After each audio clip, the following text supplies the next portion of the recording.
Animation is described as the rapid display of static images, which is technically right, but it's a lot more than that. Animation is an art form that transports the viewer into a land of possibility within the mind of the artist.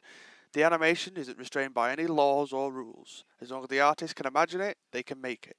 Animation can be seen in every aspect of our daily lives, from advertisements to entertainment. The biggest, or at least most known use of animation is for TV and film. Everyone knows the captain of this animation empire, Disney. Mr. Walt Disney definitely wasn't the first to bring animation to the big screen, but they did make it more accessible and appealing to a wider audience.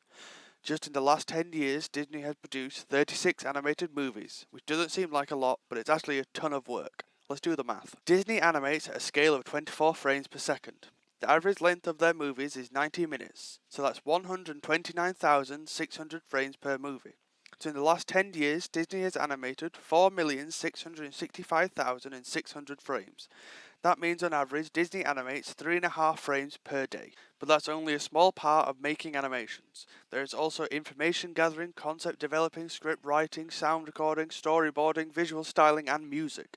All of these parts come together to make the visual masterpieces that make millions daily. That is an extraordinarily large amount of work. Although Mr. Walt Disney isn't drawing every frame by himself anymore, he has hundreds of animation studios across the world. This is an intimidating amount of people, and you may think that the only way to do animation for a living is to sell your soul to Mickey Mouse, but it's not.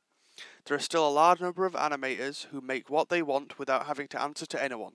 These are the independent animators. Hundreds of animators broadcast their work on several streaming sites, most recognizably YouTube.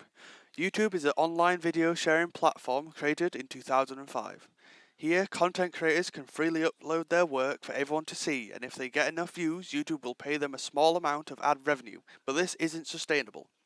Most YouTube animators will have a Patreon so their community can directly fund their projects. It's like buying a subscription to that creator's work. Independent animators have complete creative control over their projects, so they can make a wide variety of work. From documentaries to short stories, abstract art to music videos, nothing can restrain them.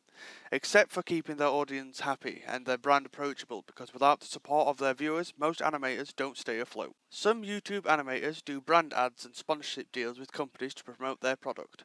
This can make them a lot of cash, but at the downfall of being slightly more restrained to the work they can produce. If they make an animation that the company doesn't agree with, they will lose their sponsorship. Being an independent animator is a tricky balancing act of cash and morals. It is possible to be a successful independent animator, but it takes a lot of time and effort. Animation can be hard, but can also be rewarding, so it doesn't matter if you prefer the security of a commercial job or the freedom of an independent one. As long as you enjoy what you are doing and creating projects to your standards, there's not much more to ask for.